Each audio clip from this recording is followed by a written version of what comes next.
let's talk about one of the hottest teams in basketball, the greatest one game above 500 team in the history of the sport. The Charlotte Hornets got their biggest win of the season last night, 118-89 against the Boston Celtics. A game where, Jaylen Brown had missed a few games here or there, full Jaylen Brown game, pretty much everybody, of course, outside of Tatum. And the Charlotte Hornets put foot on throat from the very beginning and never looked back. Well, they kind of control this game in the ways that the Celtics usually dominate games by hitting threes and not turning the ball over. Charlotte Hornets did a great job of making them turn the ball over and limiting them to just shooting 27% from three. So I thought they had a great game plan, and they came out and executed it well. And then offensively, it was just kind of like a bad committee thing. I love the fact that they could do this where some nights it's not just like Khan's show or like the Brandon Miller show. Sometimes it's just like everybody eating tonight, and I just love those type of games. How do you feel about LaMelo now? You were very critical of him. I think he's definitely transitioned his game into being like more of a winning player. And now it's no more so like this heliocentric style play. He's like playing within a team, and you see him making effort. You think he played heliocentric basketball with the Hornets? I think he played a little loose. It's kind of played like he was still at Chino Hills, and it was like kind of wild a little bit. But do you think that was heliocentric? Yeah, it's kind of like I'm gonna just get up here and rock out.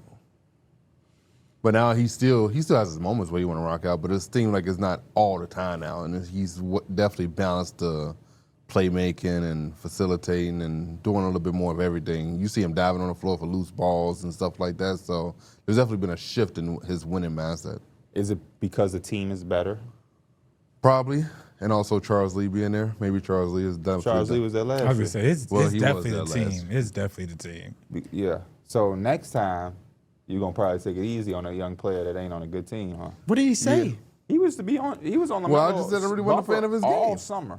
Well, I just said I didn't feel like he had a winning style of basketball. And this year I feel like he's bought into the fact, even though his stats aren't, the counter stats aren't there, but he's playing at a different level that is, like if you watch it, you're like, this is a better version of it. I think on a possession-by-possession basis, he has been more mature than any year of his career on the court. Yeah. So I can agree with that. I think that he's bottled up some of the weirdness of his game, and he still knows when to bring it out when necessary. Because I still see him take one-legged. Oh, yeah, I don't think that's going to ever go away. When I thought about like LaMelo over the last couple seasons, I think we always know he was a jumbo great passer. We always knew he had shooting range out of this world, even if it is a one-footed jump shot. But it was some of the other things like, early in the season he did it a bunch too when they were losing 4-14, where they had a game where they could have just dribbled out the clock or drew a foul to hit some free throws. He took a bad shot and they end up losing that game. Like, I think he's matured in those aspects. Yeah.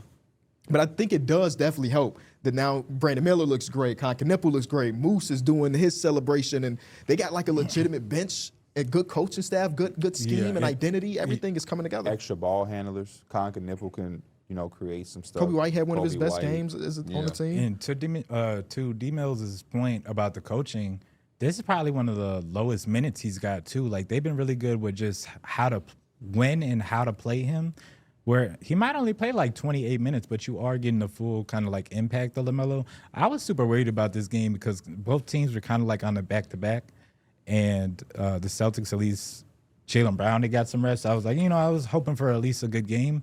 But the Hornets continue to impress me with their perimeter defense and being able to swarm the ball and everything like that. I was really worried about how it would look coming into the season. I knew the offense would, it should look good with Brandon Miller, LaMelo, and Khan, who's been amazing. He had an amazing game against Boston too. Khan has been super really good, but I knew the offense was going to be there. How was you going to be able to defend? But they had been way more than what I thought they would be.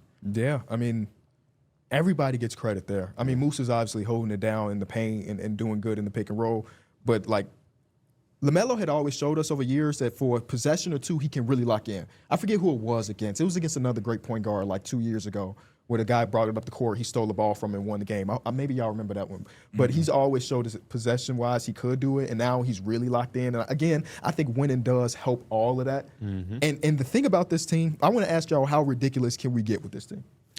Like they are sitting at the 9th seed. They're tied with the Atlanta Hawks, or who the hell knows. The Atlanta Hawks are playing great basketball right now, 5-game win streak. If they went into a series against one of these top 2 seeds, do y'all think about it? No. Not really. But you know what? They have something that I think could be really good for playoff basketball, especially in the half court. They can end up with good looks like every time. Not worried in the sense that they will win, but they could extend it. They have. Yeah. It'll be their first time there. They're going to come in with a nothing to lose approach, and they're going to work and shoot threes. That's a dangerous recipe.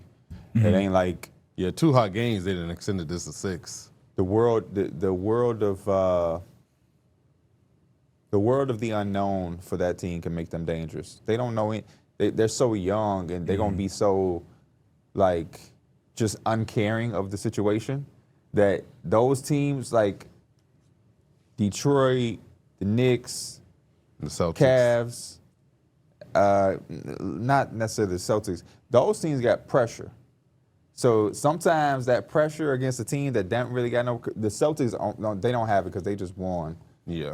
But like, I don't see it happening, but I could definitely see them just kind of being like, yeah, whatever. And I can see this team, 53s. if they get up 1-2, it's gonna give them all the confidence. Like, hey, maybe we could upset a team because they can win 1 or 2 games just shooting lights out where they hit 23s in the game. And I think that's like the last thing you want to do is give a young team confidence within a series, because then they just feel like there's nothing. Like he already said, they play with house money. Now they got confidence a little bit. Oh man, come on now. It would be a clash of styles if they win against Detroit in the first round. It would be. Because One of the best 1A matchups we could potentially get. I'm trying to put in my head how it feel, like what other playoff teams have that benefit of having 3 guys that can really just score at all 3 levels, and to the high of a level that 4 they now.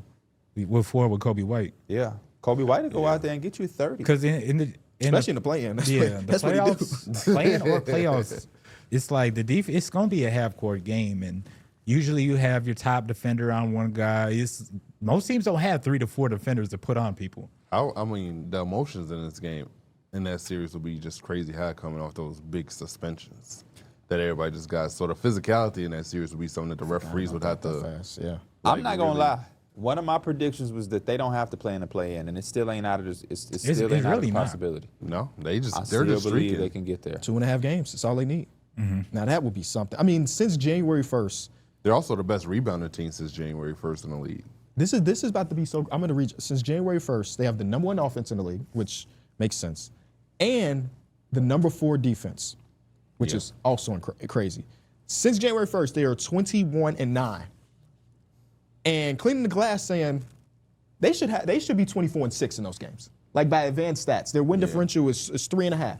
So even though their record is amazing since January 6th, their record still don't tell you the story of how good this team has actually been. And it's not like, sometimes you see a young, interesting play-in type of team be like, oh yeah, they're great against the teams that are worse than them, but when they play against those really good teams, they don't really stand a chance. This team is actively beating like some of our best teams in the league. It's so hilarious too, man. They started like 4-14, and then something just shifted. Nobody you know why came it's back from hilarious, injury. bro? Because we went out there, and since we went out there, they have been a different team. It is Brandon so Miller was dealing with crazy. his Like shoulder stuff, too. Charlotte, Yeah. reach out. Y'all need to have like. man. Every other team reach out. You see what can happen. True. Yeah. But my gosh, I mean, they did reach out and say, "Come through for a playoff game." So let's root for them. So we I can mean, go to didn't Brandon Charlotte. Miller also hurt his shoulder at the beginning of the season? He was Yeah. playing. He's So- still playing through it. And even last night, he hit his hand, and I was like, "Don't let this be the end. Don't let this be the end." And it's not. Oh yeah, I remember that. LaMelo has the highest offensive on-off split in the entire NBA. Okay. It's like a plus 16 point something. It's higher than Shays and Jokic and Luka, all the great players of basketball. LaMelo is number 1, and that kind of showcases to you, even in his games where he may not be putting up 25, 5, and 10, he is still such an impactful offensive player because they don't really have anybody like him as an initiator. You could, if you look at Khan's numbers without LaMelo versus with LaMelo, I think it's night and day as well. Yeah. I'm looking at it right now. Yep. Because how do you stop Brandon Miller and LaMelo from getting downhill and just creating shots? You got to pay so much attention because they run a lot of off-ball stuff for Khan. Yeah. And so as soon as he gets just an inch of daylight, like he's letting it fly, and every time down, they're just getting good looks. Yeah, So, don't sleep, because he also somewhat got the confidence to take it off the dribble too. oh, he definitely will. So I love this for LaMelo. Me too, man. A lot of dirt was on his name. I'm trying to remember when we did our top 10 Clean it point up. guards where potentially he was the start of the season. He was also coming off an injury, so he may not Yeah, have he's- listed at he all. might- he a probably lot didn't of, make it. A lot of injuries. So maybe when we do that next one this offseason, we'll see what he ends up being. When we come back, we got more numbers on the board.